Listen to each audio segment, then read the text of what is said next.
Hey there, it's Nicole Lewis-Keeber, founder of Nicole Lewis-Keeber Coaching, and I am doing a video for you to give you some basics on tapping. Emotional freedom technique, or tapping, as a lot of people call it, is a mind-body tool that I use a lot in my coaching. I use it in my groups. I use it in my own life on a day-to-day basis. And as a therapist, I have to say, I wish that I had had this clinical tool in my toolkit when I was working with my clients, because I really do feel like it could have shifted the needle for them in a deeper and quicker way on a lot of things. So this is one of the reasons why I want to teach you some basics about tapping, so that when you hear me say, let's tap, or tap on that when I tell you to tap on it, you'll have a basic understanding of what that means. And this will be something that you will begin to learn and you'll begin to use on your own. And it's something that people at the very beginning of learning about tapping, they feel very insecure about it, and they feel kind of dependent on someone like me to help them through it, and that's fine.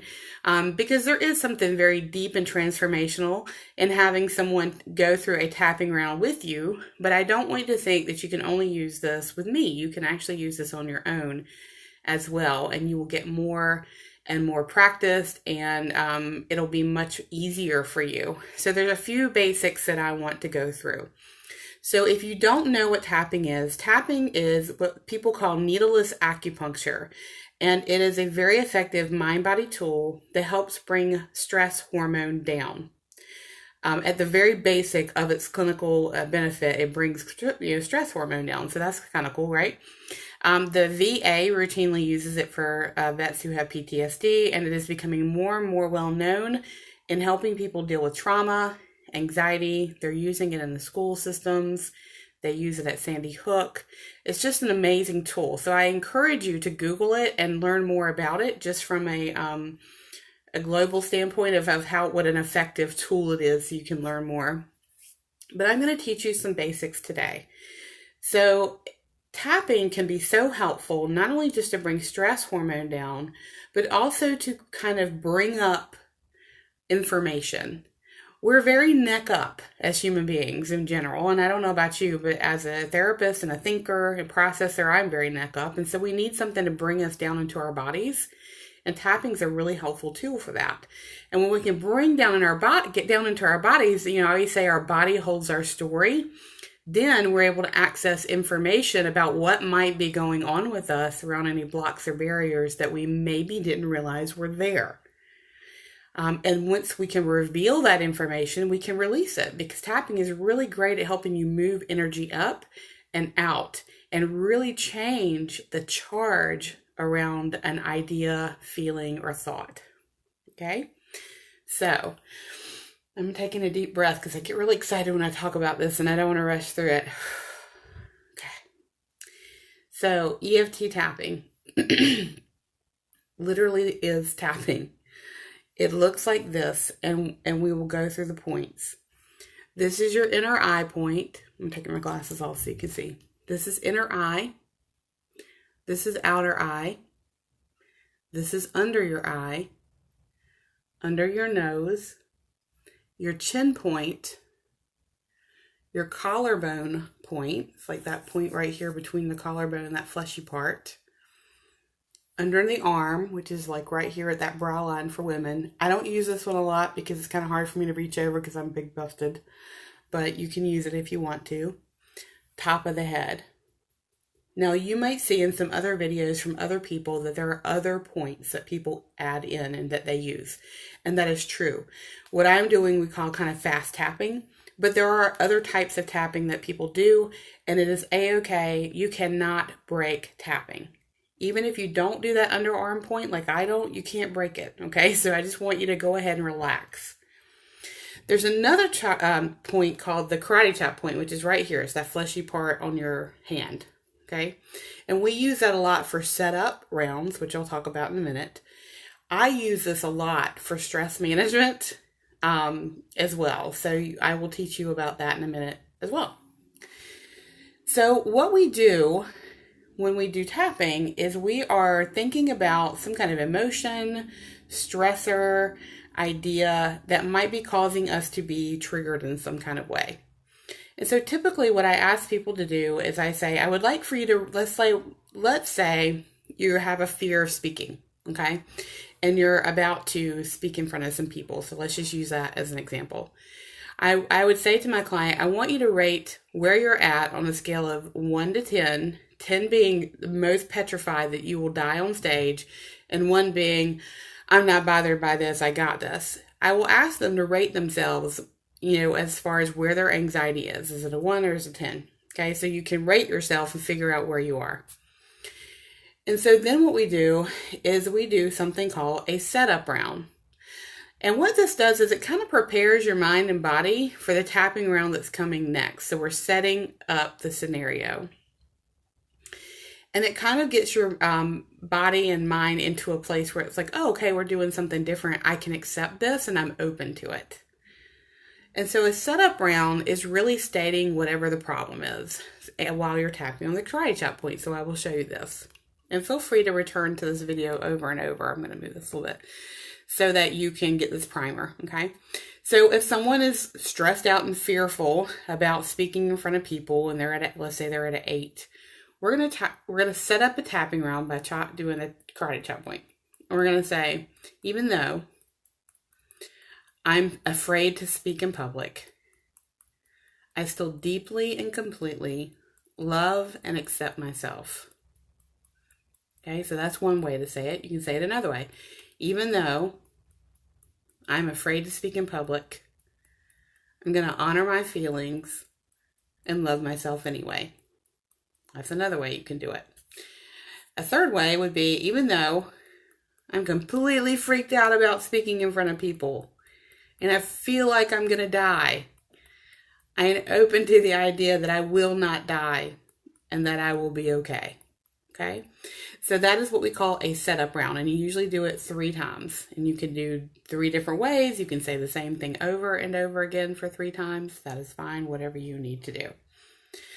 So then after the setup round, we again identify the problem, which is I'm afraid of speaking, and we begin to do a tapping round that looks something like this. I am so afraid to speak in front of people. When I think about it, I feel like I'm going to pass out. I am terrified to speak in public. What if they think I'm stupid? You see how we're voicing all the problems. What if they think I'm dumb? What if I freeze? I am so scared. I don't know what to do. Okay? So you're doing a round of tapping and you're stating the problem. You're giving that problem space. And a lot of my clients are really fearful when I say, we're going to tap and you're going to say all the nasty, scary things. And my law of attraction people go, no, I don't want to talk about bad things. I want to stay positive. Well, no, you need to voice the problem with all its detail and all its nitty-gritty nastiness in order for you to be able to change it, okay? So you got to name it, right? And so that's what you would do with that first round. And you could do that for a good 5 minutes. Just everything you're feeling, just keep going around and around. I feel this. I feel this. I feel stupid. This is not right. Why can't I do this? Whatever that may be, you're just going for it, okay? And so then the second part of this tapping would be a changing the idea, where you're questioning if I could do this thing. Okay, so this is the second part. And so what that might look like is, I wonder if I could do this without being afraid. I wonder if I could speak in front of people and not judge myself. I wonder if I could speak in public and actually make someone laugh. I wonder if they're really going to care too much about what I'm wearing. I wonder if they'll be really interested in what I'm saying. I wonder if I could really let this anxiety go and enjoy myself. What if I could let this anxiety go and enjoy myself? I'm open to the idea that I could speak in public and not feel like I'm going to throw up. So that second round, and again, you would do that several times, just kind of voicing everything. You're saying, I wonder if I could do this. I'm open to the idea that I could speak in public and not be afraid. And so that second part, the first time we're naming it, the second time we're kind of questioning it. I wonder if I could change this. Okay. So the third sequence in this tapping is affirmation and releasing. And this is what my client's favorite piece is because it feels so good when you do this. So this would look like, I am so ready to let this fear go. Releasing this fear out into the universe. Knowing that I am safe, secure, and welcome on that stage. Loving each and every person in that audience. I have released my anxiety. My anxiety is actually excitement. I am so excited to get on that stage. I am releasing any fear or worry that may still be here. Okay, so you would do that several times, just speaking to, affirming the thing that you were afraid of, saying, this is great, I can do this, I have let my worry go. So that is a very simple explanation on how you can use tapping. And so when someone says a tapping round, that's usually what they mean, because you are literally tapping around the points. And these acupressure points, these, energy points, these meridians are really connected to our whole mind body. That qi that they talk about in Chinese medicine, it's really connected. And after you've done some tapping, you will feel calmer. Some of my clients say it feels like they just smoked a joint or maybe took a Ativan. But it will bring that distress down. You will feel better. And oftentimes what happens when you're tapping on the problem is you'll have a light bulb moment of why that thing is really scary. So for example, as someone's tapping on being afraid of speaking in public, they're like, why do I feel this way? I'm so pissed off at myself because I feel this way. It's just standing in front of people. Why am I so terrified? And they're voicing this problem while they're tapping. And the beauty of tapping is that it brings up information and they're like, oh my God, I know why I'm so afraid. When I was in kindergarten, we had, this play and I had one line and I forgot what it was and everybody in the audience laughed at me.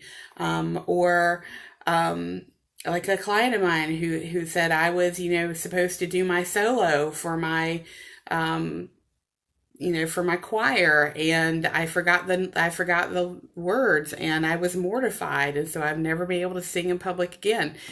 So sometimes it's a very obvious connection as to why we're having stress about this thing, and sometimes it's not. Sometimes it could be something like, oh my God, when I was 8 years old, I saw my father give a speech and he froze and couldn't speak. So that 8-year-old picked up that fear of speaking in public because of her father and took on his anxiety and stress. So there's a lot of reasons why we get triggered.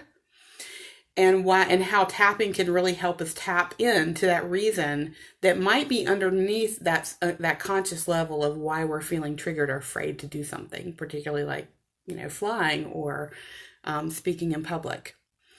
So I hope that's helpful when it gives you an example of what tapping is. So when I say we're going to do a tapping round, this is what I'm meaning. We're tapping through the points. Some people use both fingers, and that's fine too, if you want to do both. I go back and forth because my arms get tired. And so that is what a tapping round looks like. There's a setup round, and then there's a tapping round, and the basic structure is voicing the problem, questioning whether you could change it, and then affirming that you can. And then what I ask my clients to do after that round of tapping is, I want you to rate where you're at now on a scale of 1 to 10. When you think about speaking in public, where are you now? And usually that number has come down to like a 5 or a 4. And if it's not where they'd like for it to be, I'd say, well, let's tap on it again. Let's bring that number even further down. So you can see that tapping is a very useful mind-body tool for a lot of reasons. It brings down stress hormones. It helps you access information about why you might be triggered about something that you didn't even realize was there. And it helps you release that energy. Because what will happen after you've done this for a while is you'll say, I can't even remember why I was afraid to speak in public. I can't even remember why I was mad at my husband or whatever it is. It really kind of almost digests that trigger and moves it out till it's not even kind of taking up space anymore. It's quite fascinating when you see what happens. So that's the basics of tapping. And here's just a tip for you. If you are stressed out, if you are fearful, if you are having a moment where you literally don't have time to do a whole round and you're like, Nicole, I just don't know what to say. That's what trips people up a lot, is they'll say, I don't know what to say. Here's a tip for you. Tap here and just say to yourself, even though I'm blank, or, even though I'm angry and I don't know why, I love myself anyway. Even though I'm angry and I'm feeling it in my body, my chest hurts, my heart's racing, I'm just going to send my heart and my chest love and accept my feelings anyway. So you can tap here, just here, and go, even though I'm feeling whatever the emotion is, I love and accept myself anyway. Even though I'm angry, even though I'm afraid, even though I'm jealous, even though I'm scared, whatever that may be, you can literally tap here and move the needle on that anxiety a little bit. I use this a lot before I speak.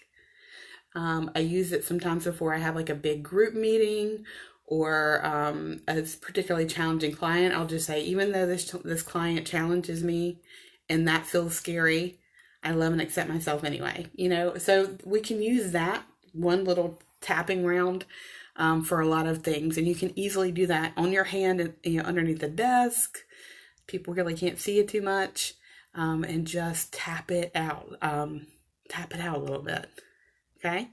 So I hope that can be helpful to you as well. I could teach a whole class on tapping, the different types of tapping, the way it's used, but I hope that this is just a general primer for you to help you begin to understand when Nicole says, let's tap, you kind of have a general understanding of where the tapping points are and how to do it. Okay. And how to maybe do it for yourself. When I say, why don't you tap on that? You kind of understand. So any questions or comments, please let me know.